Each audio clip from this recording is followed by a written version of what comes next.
Présentation du journal télévisé, deux rendez-vous donc après cette tranche. D'abord le grand oral qui reçoit pour vous le président du Conseil national de l'Ordre national des médecins du Bénin, Dr Francis Moïse Dossou, fera avec nous le point des réformes engagées et mises en œuvre dans le secteur de la santé au Bénin. Le sujet a été abordé, je le rappelle, au cours de l'Assemblée générale ordinaire de l'Ordre. Des avancées, mais quelques craintes que l'invité va partager avec nous dans le grand oral. C'est parti.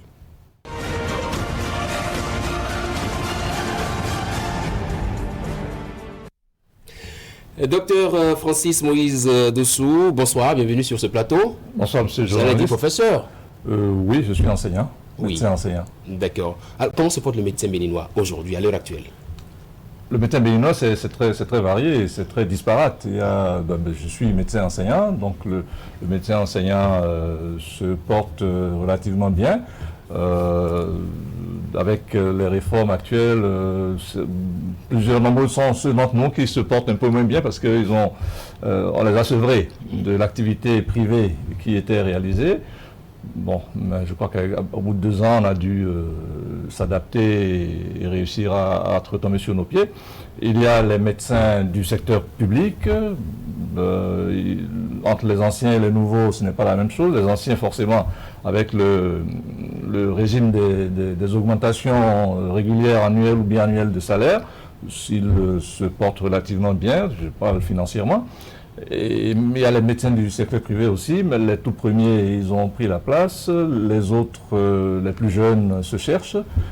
C'est un peu plus difficile pour les plus jeunes que pour les anciens. Tout ça, je parle financièrement. Maintenant, le médecin, il a l'obligation d'exercer son métier, et pour exercer son métier, il a besoin de moyens. Il a besoin d'importants moyens, et si vraiment nous allons mettre en œuvre, en pratique, le code de déontologie médicale, personne ne devrait travailler parce qu'on n'a pas vraiment tout ce qu'il faut pour travailler. Bon, oui. Or, il faut quand même soigner les malades, ils sont là, et donc le faire avec le plus de conscience professionnelle possible, en utilisant les moyens que nous avons avec nous, et bon, on y arrive tant bien que mal. Le médecin béninois est très compliant, très résilient, mais il ne faut pas trop tirer sur la corde, sinon elle va se rompre et on aura la catastrophe. Oui, il y a quelques mois, il y a eu cette question d'obligation de résultats par rapport au médecin béninois. Où en êtes-vous, professeur Dossou? Le hasard, bon, je sais que, je me dis le hasard n'existe pas.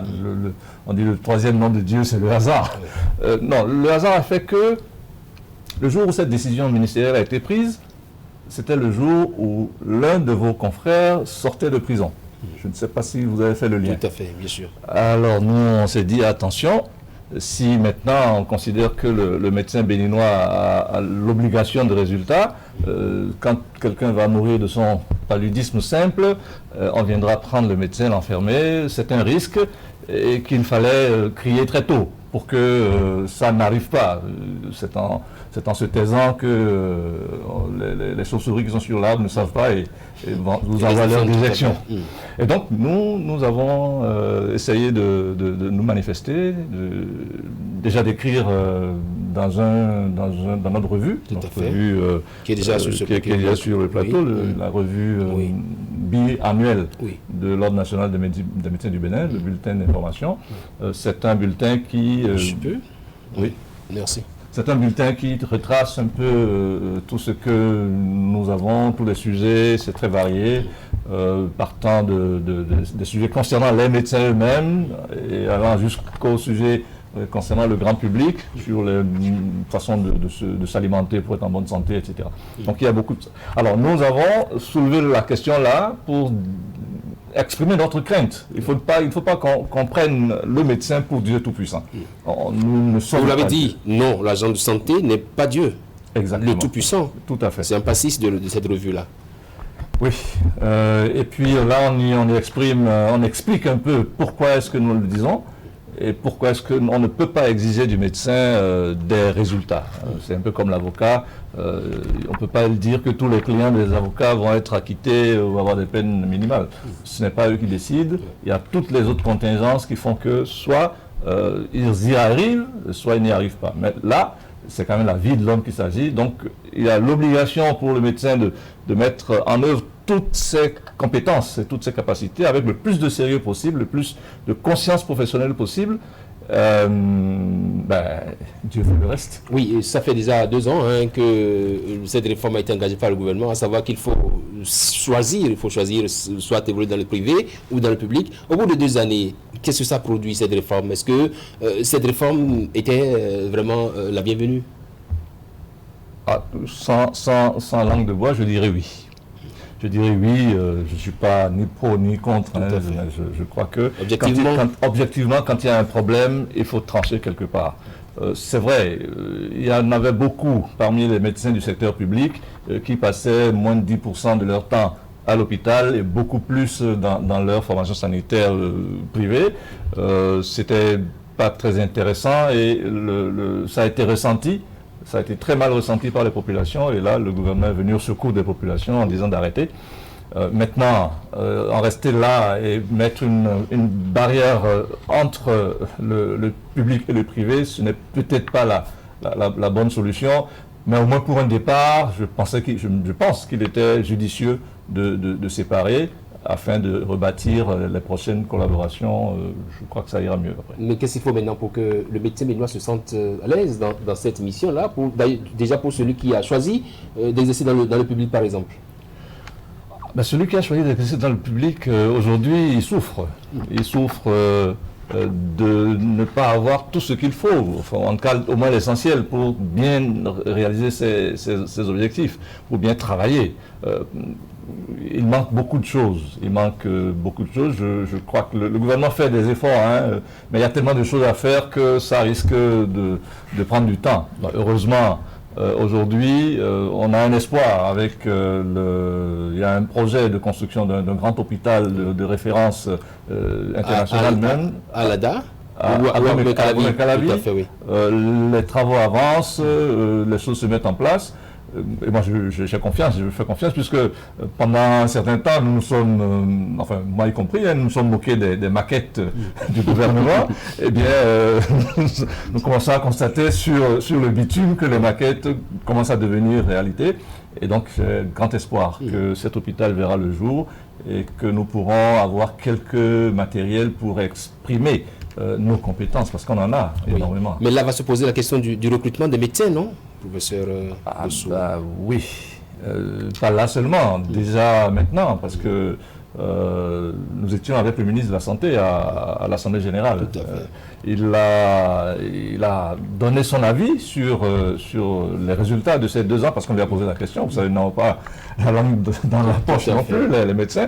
Et il a apprécié et il a dit que les chiffres d'affaires, disons les revenus des hôpitaux ont triplé, quadruplé. Wow. Ça veut dire qu'il y a eu plus de personnes allant à l'hôpital pour se faire soigner, étant donné que ceux qui devaient venir voir l'hôpital ne sont plus sortis, ne sont plus dans le privé.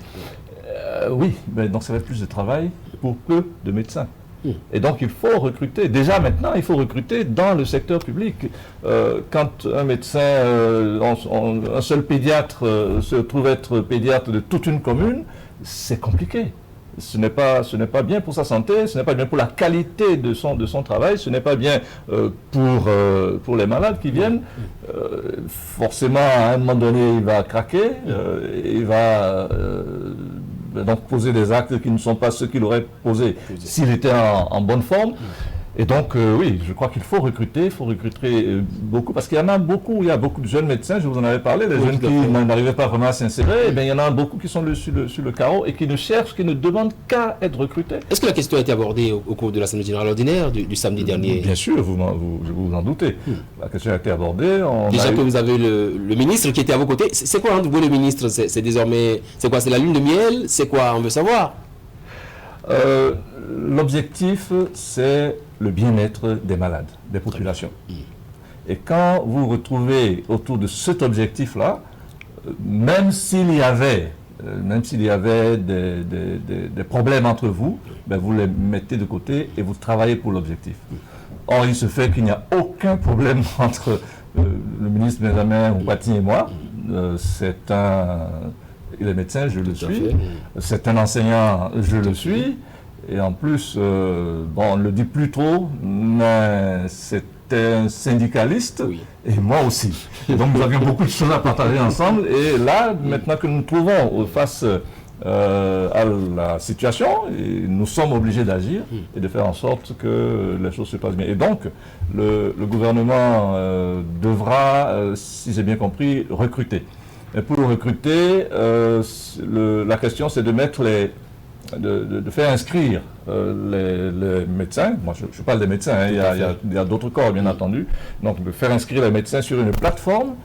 Donc, ceux qui sont demandeurs d'emploi vont s'inscrire et ça sera un vivier dans lequel le gouvernement va puiser pour voir les différents centres de santé, parce qu'aujourd'hui ce n'est pas bien. Hein. Nous avons sur le terrain l'ordre des médecins avec la commission technique du ministère chargée de visiter les centres de santé privés. Eh bien, nous interdisons qu'il y ait des consultations d'infirmiers dans le privé. Or, dans le public, c'est monnaie courante. C'est vrai, on dit que l'infirmier, il n'a pas, c'est pas son travail, ce n'est pas de faire des consultations médicales. La consultation médicale est est un acte médical. Et donc, dans son activité, l'infirmier du secteur public est censé être couvert par un médecin. Très franchement, quand le médecin se retrouve à couvrir une dizaine de formations sanitaires périphériques, ça devient compliqué pour lui. Voilà, c'est difficile. D'où est venue cette crainte-là, hein, de voir la ville à vedette par rapport à l'autorité de régulation du secteur de la santé qui est créée? Ah oui, bien sûr. Mais parce qu'il faut comprendre. Nous n'avions pas compris. Et nous avons vu les textes, nous avons lu, et nous nous sommes dit, mais tiens, ça, nous le faisons, ça, nous le faisons, ça, on doit le faire, etc. Nous avons mis ça en projet. Finalement, il ne restera plus rien à l'ordre. Eh bien, nous avons donc demandé à ceux qui ont été à l'origine de cette réforme de venir nous dire un peu, de nous expliquer. Ils l'ont fait tant bien que mal en recadrant les différents rôles des différents organes. Et bon, je crois qu'on a compris et que nous avons vu où est-ce que les choses manquaient, ce qui manquait, et nous croyons que ça va être comblé pour que nous puissions parler de la même voix. C'est vrai, en page 42 de la revue, il y a un article qui m'intéresse, serment d'Hippocrate ou vœu de pauvreté. Pourquoi ce parallèle, serment d'Hippocrate, vœu de pauvreté? Serment d'Hippocrate veut de pauvreté parce que le serment d'Hippocrate nous impose de mettre le malade en priorité. Tout à fait. Et mettre le malade en priorité ne signifie pas que celui qui est censé le soigner doit demeurer pauvre. Et donc il a besoin d'être rémunéré, il a des honoraires à payer, et ce n'est pas parce qu'il a prêté serment pour soigner le malade en priorité qu'il ne doit faire que ça. Il faut qu'il se soigne lui aussi. Et justement, dans l'article, il est question de la suite du serment d'Hippocrate. Il y a le testament d'Hippocrate qui dit deux, trois petites choses assez intéressantes. Oui, allez-y, rapidement. Ah oui, que le médecin a l'obligation d'être bien mis, bien habillé, les meilleurs parfums, que son épouse doit être très bien habillée, peut-être parmi les mieux habillés de la région. Alors si le médecin a un salaire misérable, ça va être difficile. Ça va être vraiment difficile. Vraiment difficile. Très bien. J'ai pu lire également la page 8, une interview sur l'historique de l'Ordre national des médecins du Bénin, une interview du docteur Athanase Sodiedo. Dites-nous aujourd'hui, avec l'Ordre, comment se porte le médecin béninois? Est-ce que l'Ordre réussit aujourd'hui à organiser les médecins autour des idéaux, de tout ce qui unit les médecins béninois? Nous faisons de notre mieux. En fait, pour dire vrai, ce n'est pas ça notre rôle. D'accord. Le rôle de l'ordre, c'est de veiller à ce que les médecins respectent les principes de moralité, de dignité, de probité, de dévouement indispensable pour la bonne pratique de la médecine. C'est vrai, il y a également l'obligation de veiller à la dignité de la profession, à l'indépendance de la profession. Il y a des œuvres d'entraide qui sont également autorisées. Mais aujourd'hui, le médecin est disparate. Enfin, nous sommes très différents. C'est le seul creuset dans lequel tout le monde peut se retrouver. Alors, nous faisons l'effort de rassembler tout le monde afin que nous puissions avoir les mêmes idéaux et pouvoir justement nous faire passer le message comme quoi il est important de rester véritablement dans la droite ligne. Et si des gens ont des difficultés, on peut les accompagner pour qu'ils y arrivent. Quels ont été, professeur Dossou, les résultats de l'Assemblée générale ordinaire du samedi dernier? Les résultats, je veux dire, ce que vous avez retenu comme éléments essentiels, les perspectives, et on en aura terminé. Oui, donc déjà, le premier résultat, c'est que le Conseil national a présenté son rapport qui a été approuvé. Oui. C'est l'essentiel de l'Assemblée générale. Mais on a fait plus, on a essayé d'écouter les attentes des médecins, on a recueilli une longue liste des attentes qui seront, disons, épluchées, qui seront mises en œuvre autant que possible avec l'appui des autorités à qui c'est destiné. Et puis, nous avons clarifié un peu nos craintes et nous sommes repartis encore plus soudés qu'avant. Très contents d'avoir pu participer, même si tout le monde n'a pas pu être là présentiellement. Il y a près de 3000 médecins inscrits à l'ordre. Et mais nous ne pouvons pas nous remettre ensemble dans la même salle à cause de cette satanée pandémie. Eh bien, nous avons réussi à faire participer ceux qui n'étaient pas dans la salle en prenant deux NTIC, deux réseaux sociaux sur lesquels ils ont pu se connecter, ils ont pu participer véritablement. Je pense qu'on a réussi à garder cette cohésion, chacun a pu exprimer ses frustrations, ses espérances. Et oui, le médecin béninois et la Covid-19, rapidement. Comment on voit en France des minutes ou des moments réservés aux médecins qui sont célébrés et tout. Au Bénin, c'est vrai, on a eu quelques discours du chef de l'État. Bon, est-ce que le médecin s'est senti vraiment accompagné dans cette crise sanitaire-là? Pas au départ, pas au début, non. Nous avons aussi un peu frustrés et nous en avons parlé. Mais aujourd'hui, je crois que tout le monde est dans la bataille. Sauf que tout le monde se fatigue par rapport à la prévention parce qu'il faut surtout prévenir. Oui. Il fut un temps, je ne vous aurais pas parlé sans mon masque. Mais aujourd'hui, j'ai dû accepter de laisser mon masque parce qu'en fait, le danger, c'est quoi? Vous ne savez pas si je suis infecté ou pas. Oui, c'est bien ça. On dit qu'on est à 1 mètre, mais quand je parle fort, mes procédures vont très loin. Et dans l'air, il y a des microbes, donc je peux très bien vous infecter. Mais le Béninois, il pense que ça n'atteint que les autres, ce n'est pas pour eux. Donc voilà, le jour où ça les atteint, ça les affecte un peu. Heureusement que les médecins sont là. Heureusement que vous êtes là. Oui, mais personnellement, je ne suis pas tout à fait en première ligne. Il y a des personnels dédiés à la première ligne pour soigner les malades. Moi, je reçois un peu tout le monde. Il peut y avoir un malade parmi ma clientèle. Mes patients, puisque je ne suis pas dans le privé. Tout à fait. Et donc, il est important de détecter le malade très tôt pour l'envoyer vers les services de santé. Votre mot de la fin, professeur Dossou. Je suis très heureux d'avoir pu faire cette petite émission avec vous. C'est une grande joie. Et je remercie donc Canal 3 et je remercie les téléspectateurs qui nous suivent, tous les médecins qui nous suivent. Je crois que c'est ensemble qu'on peut gagner de grandes batailles. Il faut qu'on se mette ensemble. C'est important de se mettre ensemble. On ne va pas être tout le temps d'accord, ça c'est sûr. On va se dire quelques vérités et puis on va attraper la corde qui nous unit et avancer et nous irons loin. Merci, c'était donc le professeur ou docteur, c'est vrai que les deux, ça me vient. Docteur Francis Moïse Dossou, il est président du Conseil de l'Ordre national des médecins du Bénin, c'est bien ça? Du Bénin. Merci d'être passé, on va installer tout de suite Esther Gaba pour un tour sur la toile. Merci beaucoup, M. Joannet. Merci, docteur.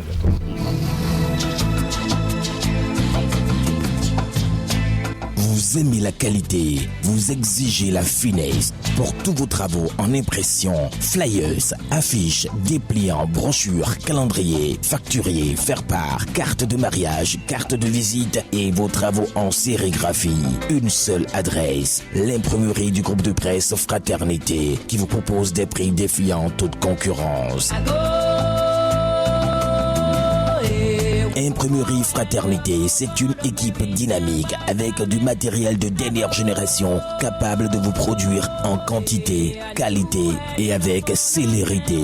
Imprimerie Fraternité, nous sommes situés à Ménotin dans l'avant de la station Sonacop. Contact 97 60 79 34 95 34 10 47. À l'imprimerie du groupe de presse Fraternité, la qualité est garantie.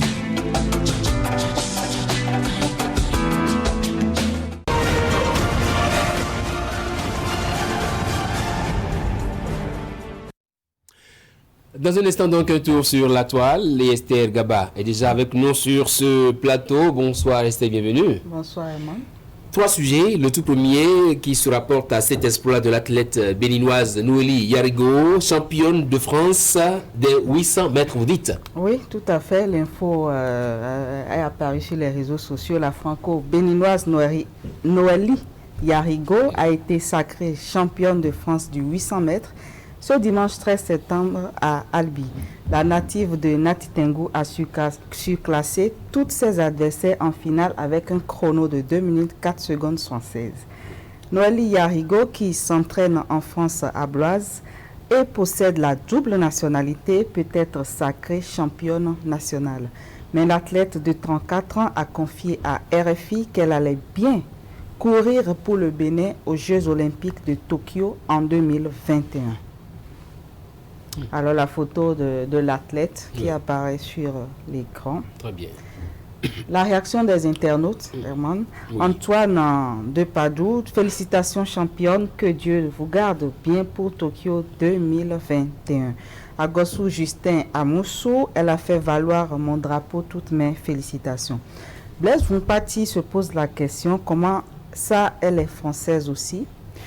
La mère patrie, quand c'est bon, elle récupère. Le plus important, c'est qu'on parle du Bénin aussi. Très bien. Natal Resoubo également se pose la question. Yarigo Noélie, si je comprends bien, lors des compétitions internationales, tu ne vas plus représenter le Bénin, c'est ça? Et en réponse, l'activiste Roméo Aklozo, elle représentera toujours le Bénin et me l'a réaffirmé. Un dernier commentaire de... C'est une nuit au téléphone en plus, hein? C'est bien ça. Quel privilège. Un dernier commentaire de Igor Egoletti. Félicitations à notre championne. Si cet exploit incitait les responsables du sport à dénicher les talents cachés sur toute l'étendue du territoire et miser sur leur encadrement, c'est un cri de cœur d'un athlète qui a raté une carrière de sportif de compétition, faute d'infrastructure et d'encadrement. C'est un cri de cœur. On poursuit avec ce coup de gueule d'un internaute sur l'état de délabrement des bâtiments de l'INEAM à Bégamé, c'est bien ça? Oui, il s'agit de l'ex-INE. Oui, l'ex-INE, tout à fait. Qui juste le marché Bégamé en construction actuellement, oui. C'est l'immeuble qui faisait, oui c'est vrai, qui faisait notre, voilà, on y va. Il s'agit de Léon Zohou, un activiste des réseaux sociaux également, qui a... publié sur la question. Je prenais par là hier, dit-il. Choqué, je l'ai prise en photo. Voici l'image actuelle que présente l'une des plus grandes universités publiques du Bénin, l'ENEAM S-INE. Et il a présenté la photo aux internautes sur sa publication. Tout à fait. La réaction des internautes sur le sujet: Sabin, laissons la politique de côté, l'État ne fera pas tout. Cette université a une équipe dirigeante qui perçoit subventions et contributions. Que font-ils de l'argent que génère l'université? Serge Runguet, en vacances l'année dernière, j'avais pensé écrire un texte pour exprimer mon désarroi face à ce bâtiment. Après réflexion, je me suis dit, si ceux qui y étudient, ceux qui y travaillent ne sont pas choqués par cette misère, que changerait mon coup de gueule? Xavier Rungan également réagi sur le sujet. Pensez-vous sincèrement qu'un vaste programme d'amélioration de la qualité des lieux du savoir et des cours dispensés n'est pas en gestation? Wait and see. Donc, voilà donc pour ce qui est des commentaires, on espère que c'est des commentaires qui se vont tomber dans des oreilles sourdes et que en personne avisée, les autorités du Bénin vont pouvoir réagir. Info sur la carte nationale d'identité biométrique en République du Bénin, c'est le sujet numéro 3. Le troisième sujet, c'est par un décret, le décret numéro 2020-387 du 29 juillet 2020, tout Béninois âgé de 18 ans révolu doit être titulaire de la carte nationale d'identité biométrique. Très bien. Absolument. C'est un décret, hein? Décret 2020 Oui. 396. On y va. Donc, la réaction des internautes sur le sujet. Madame Michel Niani se pose des questions. Cette carte est-elle subventionnée?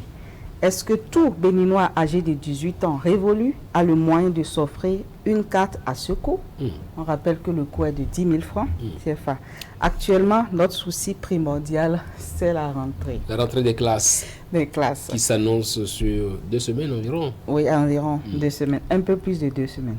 Blaise Moupatier, notre internaute, a réagi sur le sujet. Il faut aller plus loin et rendre ça obligatoire dans les transactions bancaires et autres formalités à Cotonou, Porto-Novo et Parakou des zones urbaines pilotes. Gaëtan Nimavor, il est sûrement de la diaspora, mais nous qui sommes hors du pays, on fait comment? Parce qu'on a toujours des problèmes dans les services avec les cartes consulaires qu'on nous délivre dans les ambassades. Nous allons lire un dernier commentaire de Ahossi Aïzan qui va suivre cette capture. Voilà. Ce que vous arrivez à acquérir avec l'argent gagné en suyant a plus de valeur que ce qui est gratuit. Partout au monde, détenir une pièce d'identité est une obligation et même pour les mineurs dans certains pays. Dans aucun pays du monde, il n'existe une gratuité pour la délivrance des pièces d'identité, mais des accommodations peuvent se faire. Alors, il lance une dernière pique. Vous pleurnichez sans cesse à la recherche de la gratuité partout. La gratuité partout, vraiment. Vous avez dit que c'est 10 000 francs, hein? Oui. Pour s'octroyer cette carte nationale d'identité biométrique. Tout à fait. Et les internautes ont un peu poussé des coups de gueule par rapport au montant qui a évolué par rapport à la carte d'identité nationale. Qui est à quoi, 2400 francs ou 2600 francs. Merci à vous, Esther Gava. C'était donc un tour sur la toile. C'était ActuWeb de ce lundi 14 septembre 2020. 90 minutes au Bénin s'achève ainsi. Bonsoir chez vous.